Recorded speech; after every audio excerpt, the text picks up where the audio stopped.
Ebuzafo higher juicy news. Mima ubibia akwaba hadi latest hot kwa enamide bremo. Enunti se unya subscribe to channel dia bomodi ase obe subscribe. Dobe ya ne se obe click the subscribe button na wabeli notification no. We ansa video fufuru bi ebe upload no.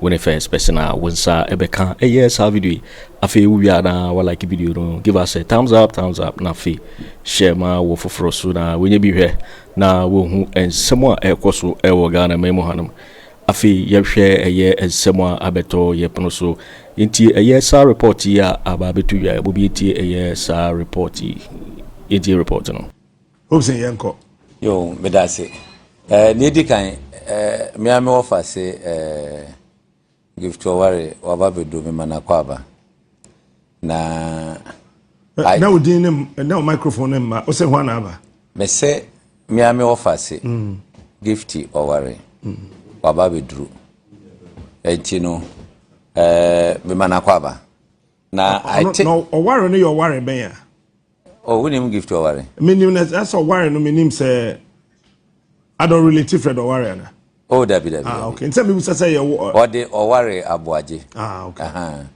or worry abuaje or Mrs. Anna or your Mrs. Okay Mensa so abeta ho okay Mrs. Mensa. Now, I think, sir, on the issue of this national service fraud, we are I say ghost names in the Kaikahono. I think, sir, the lady has been unfairly given some kind of bad light, and those who actually orchestrated the whole thing no and in them ho free eye issue say obia adwene ho because we share the processes or mudi yes are ghost names in ne ekika ho nyina na gift no onfa ho bi kra men kan say ebia say omocha wanya bia na say bibisa wo enye sa na make ho. But processes now lead to that. Ebema obiaka say we the ghost names are shishemuno. Gifty of ahoben. Or no ye deputy executive secretary administration. Nanabi was deputy executive secretary operations. Ofori honum ana asnoba ebebehye ho ono de SBN for no efre no. Na senior omo enuama no etieni afeno so na nkwala no wie school no submit master list no mo abie say student bia nkonko eden anasa graduate no bia nkonko register omo register wia ni edikan director deployment ebe generate pins e de amawo wo wia Deputy Executive Director Operations now on so ama first stage approval of the pins in Omoye no efriwa na call Executive Director na nkasa ho na fe on so a generate the final pin wo wie ya ebeko NSPS register free honomono student bia every month we beko o district office akwakoye evaluation we are district manager will upload the forms we upload the forms na the regional directors no ebema approval na aba auditors no ho no mo aye compliance o mo ye compliance wia na executive director ama final approval. Then you push the director account and then you switch. Maybe sa stages in na hefa and I give to our room. Woman ye directly in charge of this. Because ghost names bebamwa. Ya ma opinion over there no ababe ghost name. So how dey no.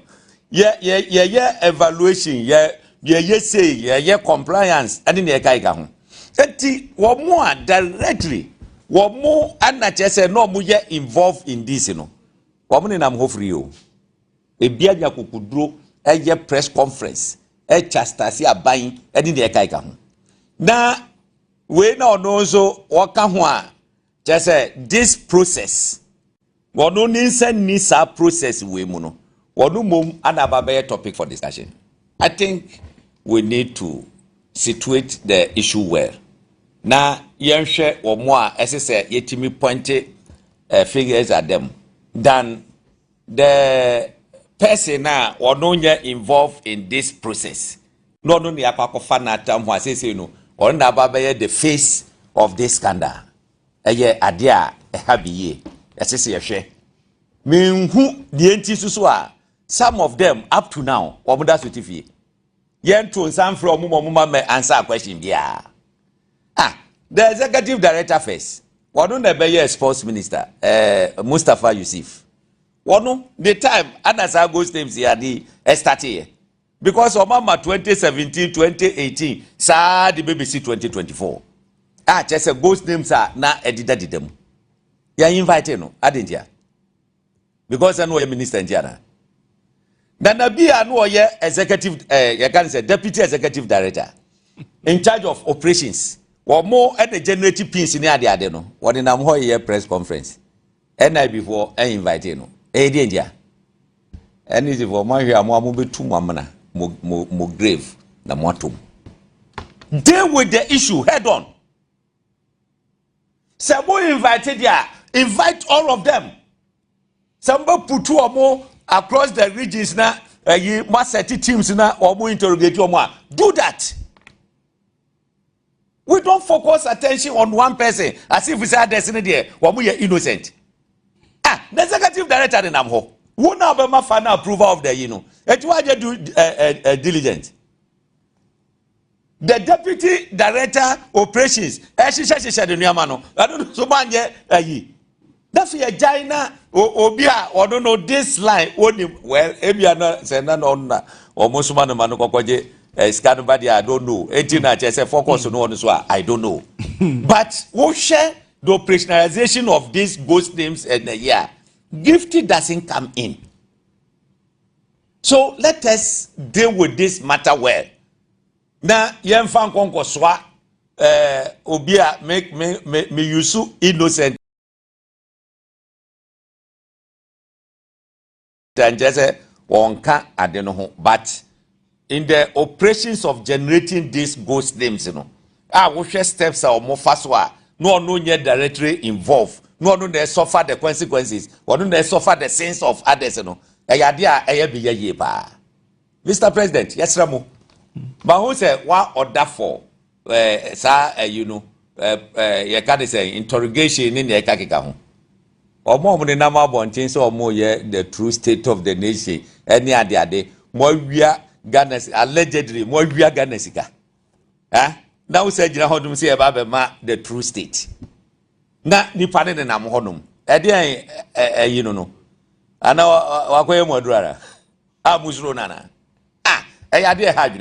Now let's move there from to the state of the nation. When we say the first state of the nation of President Mahama, I can say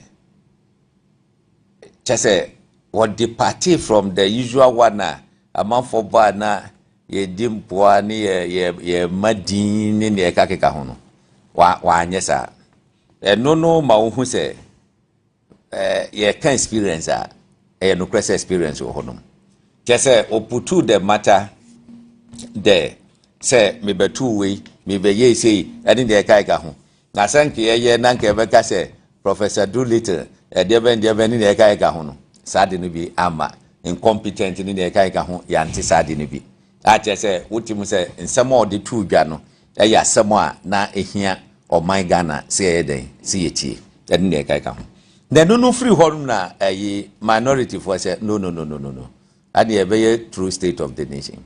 You see aban sisa the first 6 months of the new government na yi bia o ye no nsunsuanso on the previous government Okay, say, and check in Parliament, President Mahama taking over 2 weeks time in Parliament.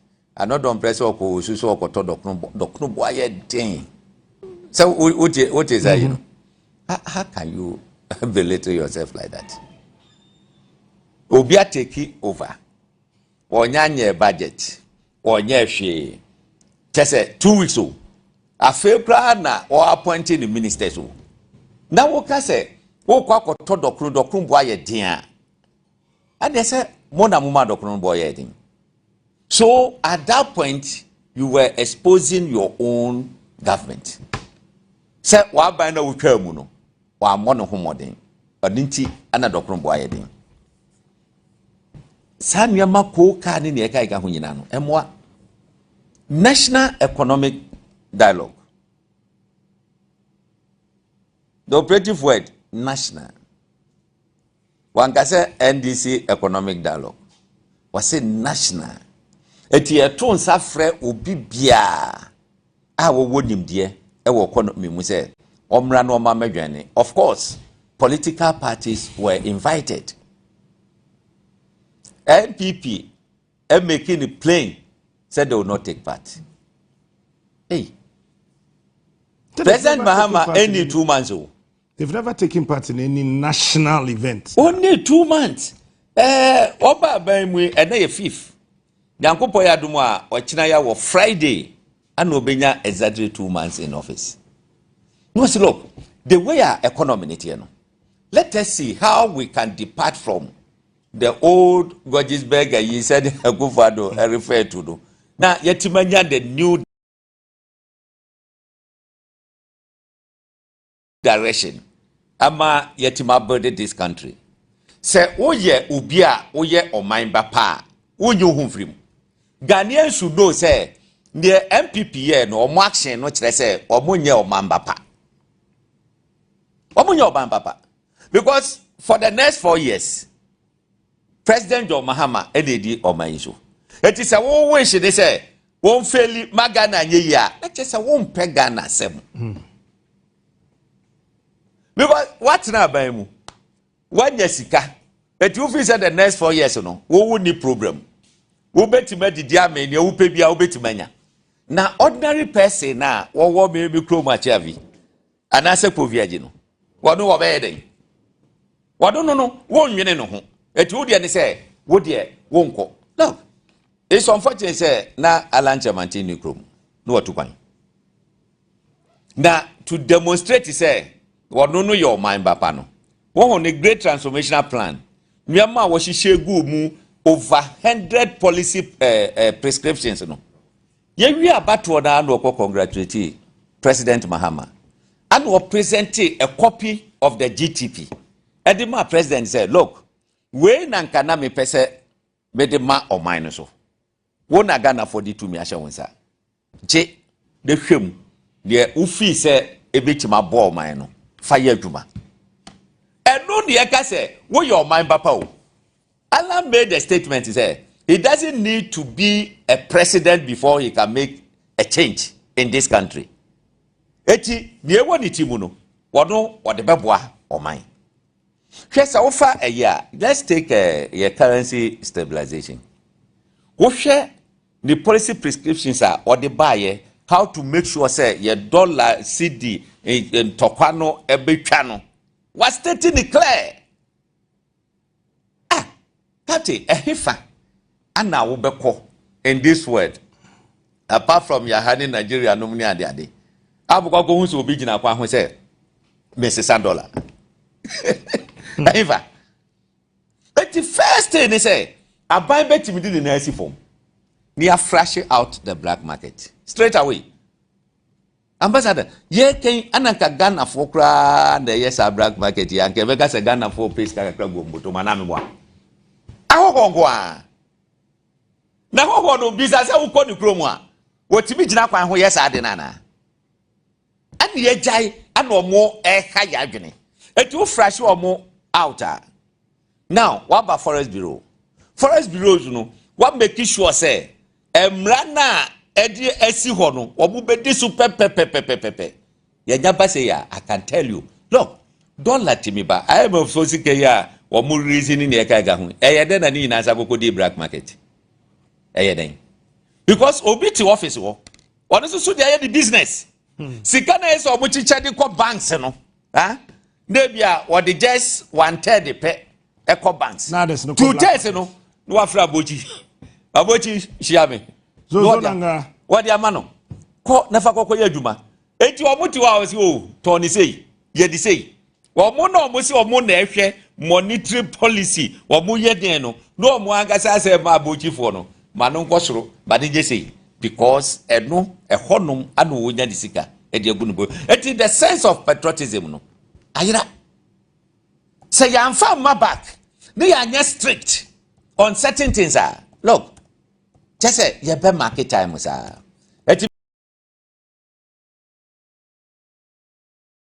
me I know me who kwabi pianimo me Gyamfi mo ne mpedifo akuku damfo ba ye can say economy and then finance wo mo abi wom just wo makwa kwehia ho no I am hoping say wo mo bewie no report no mo de beba no ebetima ma new direction ama yetimi akoyenim because wo hwa ne o mbekenka ya look onim I chance on something na many specific of the ministry contractor NPP my last minute 9 billion one particular ministry 9 billion out of this 9 billion 3 billion was awarded without certificate of commencement company no de kokwaji e no kra no o mun register ye it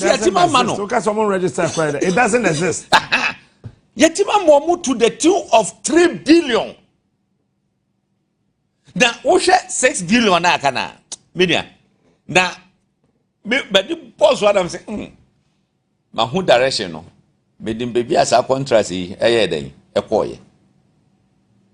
Obi akwakofa broni pete bi di nanim.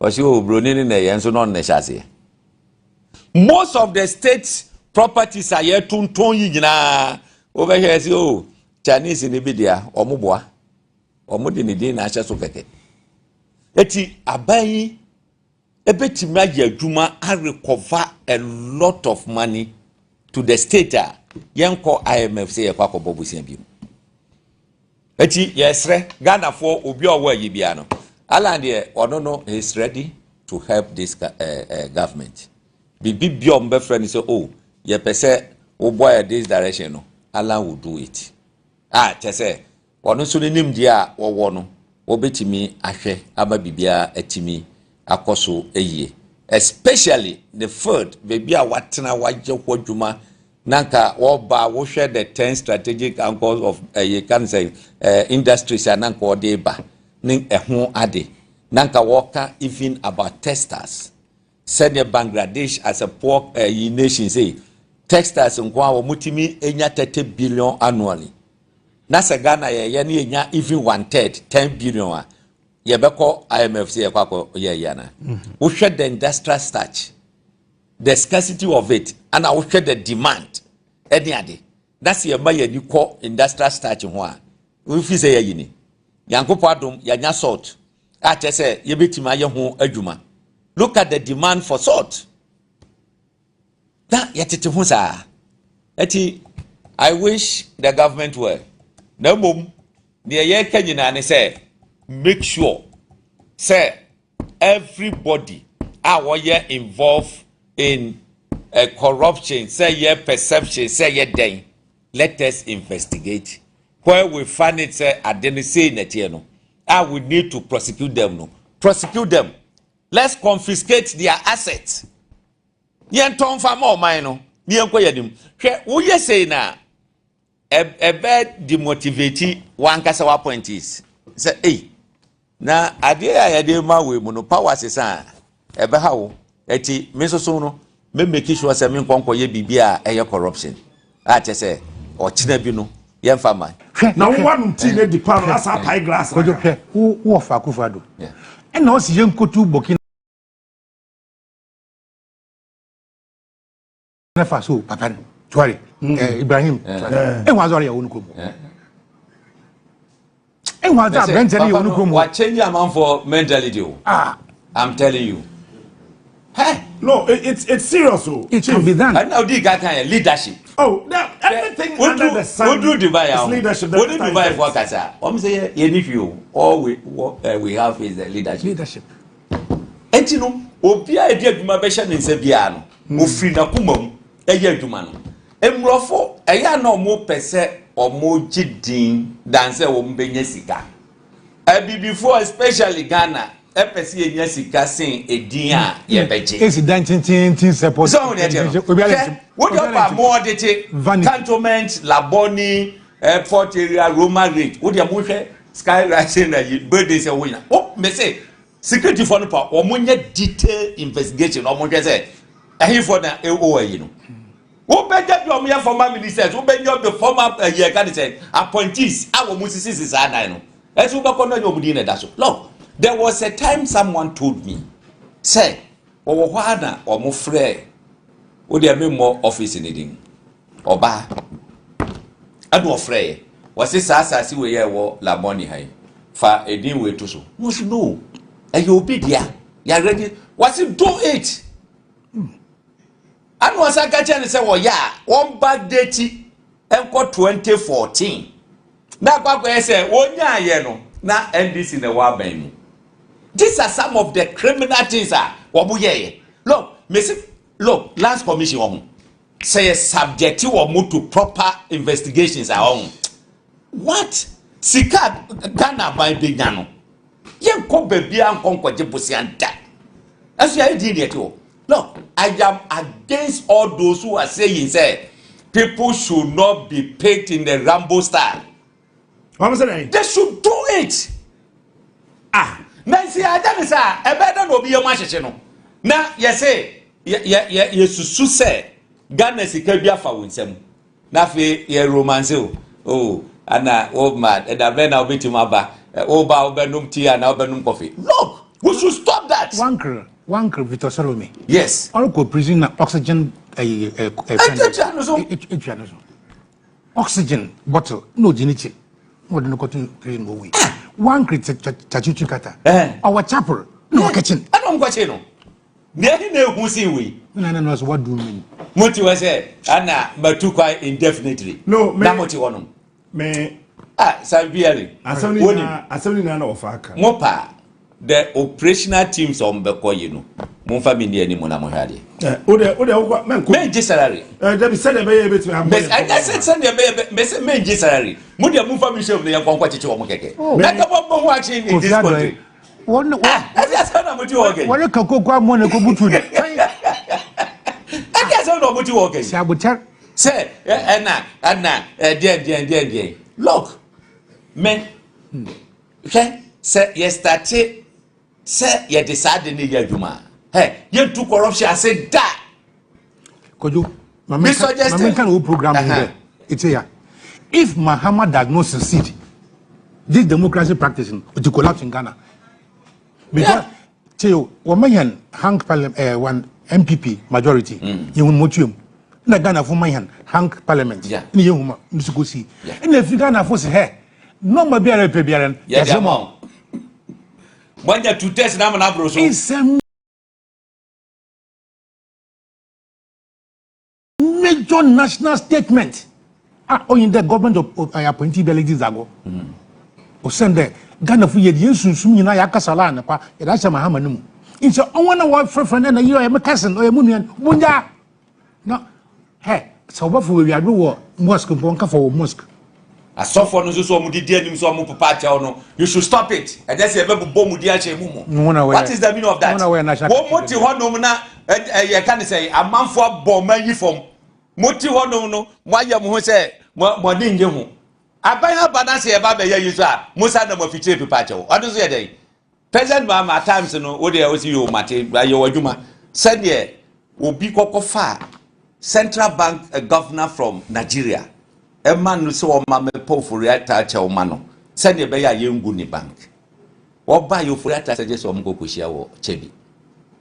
I don't two kako Chebi. What call ye, Mutana say, pe no musoriginal. Best 11 minutes.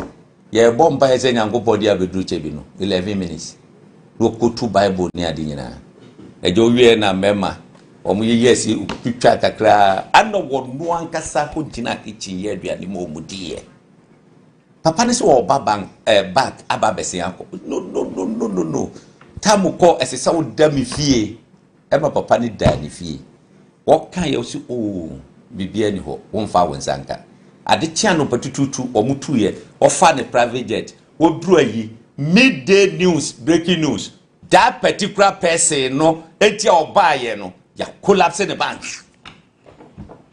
they say papa ne madam fu bi kasaye wo se wo hu nipa boni ni a wo wiase a wo sensa sabonsam senke no Ofori Atta Kojo akovina wo NPP miso bank me NPP be mo mate miso da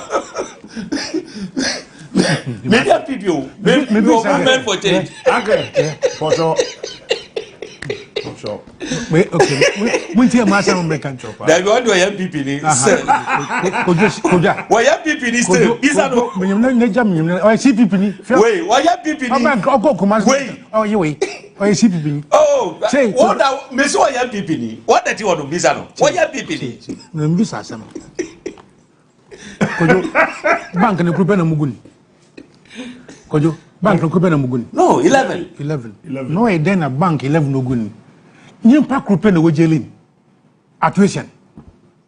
Oh yeah, then na nkutina wojelin. Enti won fan kwanfu mpon call trial. Na court mpon kade ye jahwan. Iyo nya discrimination there. And when I was on court no.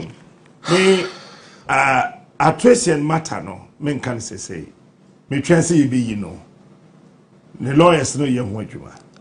Me transi obenya bail beba fie. Then we'll talk about atuation proper. This is President Mahama. Imam is man too. Se pardon be over the man. No, sure. The reason is that share. And this said data bank did 1 year with room has it. No, I do. Banks no. Me say. And this said data banks in this country. Honestly, be far. Look, it's time we use Moses law. They were coerced to do something for the party in power then. Even more hokro mo ye NDC for we catch on some contested John Mahama. I am for license amount. What do you say in our Japadi Bugunum? Oh, I know that man. Other banks no Eddie abandoning can call courts.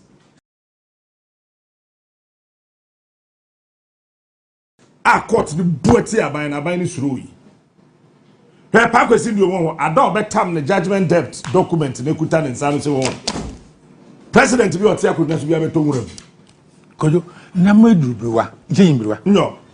Eyo nyimbriwa. Na anapabeye nonkono kojo. Yere infantini o. Kojo.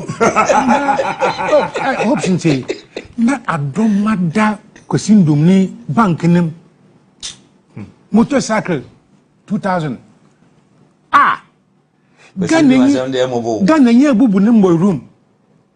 Sabochi ko wiesika nkanen say a pirate like fiska ba na on no queen on nighto. O say na disika be fi. Menka do bia nye kro no. Na Ghana ni ba wa titina we why bank. Mesi yan egu fi nkrasi.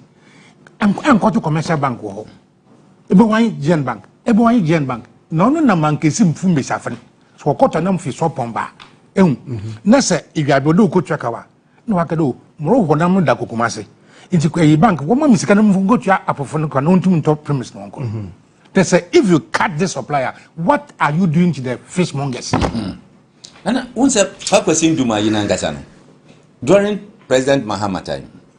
Ana contractors here say bank no mo ayi. Besia no mfonye dwuma. Enti pakwesi ndum ne aban kasaye. Wo msi yes. Ade ye twa omoka ye betua fa o bank no. Se ne be ya onso benya usika. Aban sisan ye no. Mo ye audit. Ekoko dru ba bi se sa sika we de mo age atumu se wo mo aye adwuma ebi gusu ye adwuma. Adwuma no bebre wo mo reject ye. And mo agree on a certain amount. Was here a program. Muntuamano. Me say I am a witness. Sir Akufo Addo instructed Ofori Atta to pay. Well, yes, sir, I will pay. Yes, sir. Ofri ho Sigalawe. Galaway. No.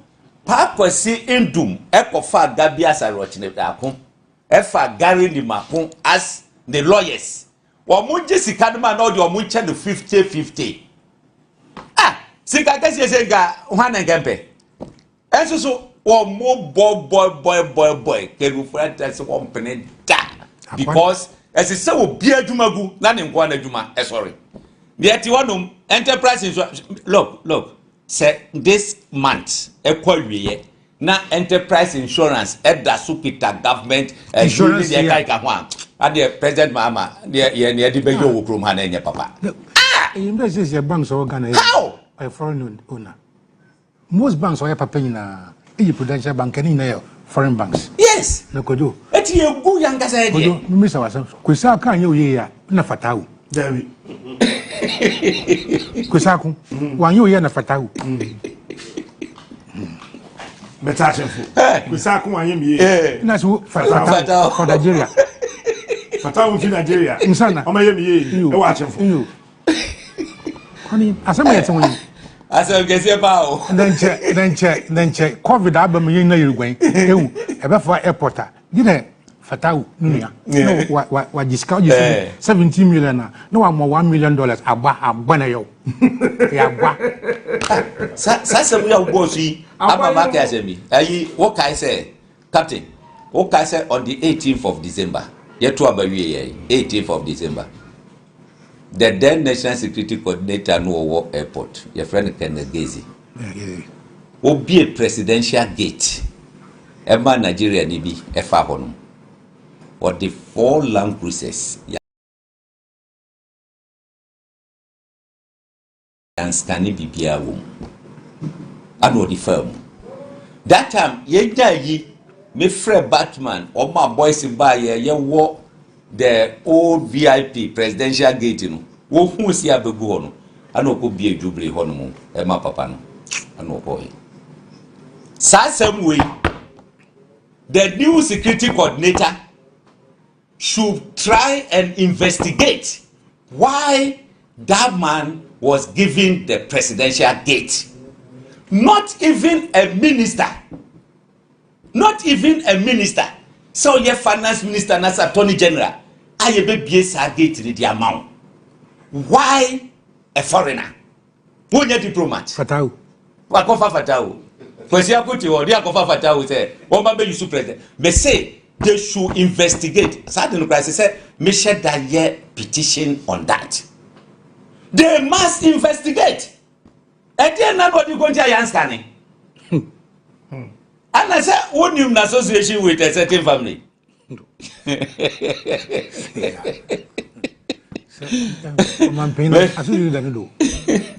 Now people like you know Kofi, don't come on air alone. Because every Ghanaian has a right to give information. Yes. And just there, our point will be now say if we are uniting to fight for the deliverance of Ghana, we should do that. Yeah. Irrespective of political affiliation. Because Captain, woman mention says some tifio na mo honam say we're in na Ghana ban na yidiri jawan. Ono ya me yem sisem. Na obi the bibia nyame yaw there bibia nyame yaw there airport no ye dey ezike so ye innovate terminal 1 no ye tamale na Kumasi airport ye san ye terminal 2 san John Bay terminal 3 what time of banchuko we just guy we just guy what ni security arrangement what then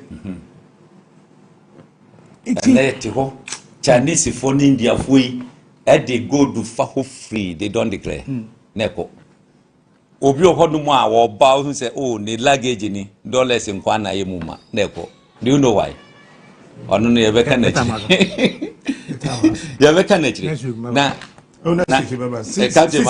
Wednesday na permanent okay makacho mutu kama makacho ndo tu na bo mama zedam ko fresh one kati mincha madam bako Richard Johnson wo Paris is here wo ye ni PhD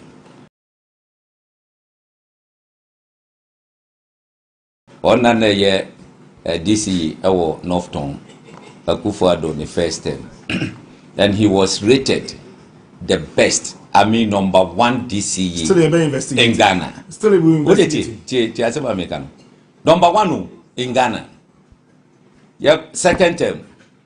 Just say, "Wamuyi papa ifri ho ya. Hey! Okwa investigate. Anna, what did you? Me say papa no wo papa no tom. Na koko bisa na say. Ati. Me say one free officer one city say no dey. Because what ojajuma. Ekitana what the mankrofo. Eti what no koko body dey body am for the obekun. Yo, mama so man. Anna, wonim second term na omo ye no. And will take advantage no. But me konko me PhD. Eti program bi president ko Akufo Addo ko Paris. And will call program bi.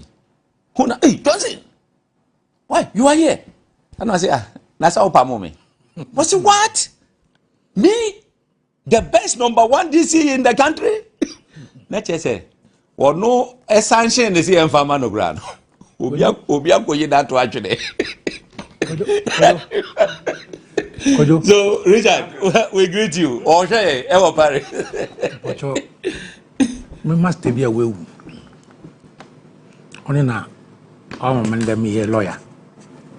At Austin. At Austin. Now, I am regional minister of Cape Coast, Namieso, municipal secretary. I'll show my no Sam go school.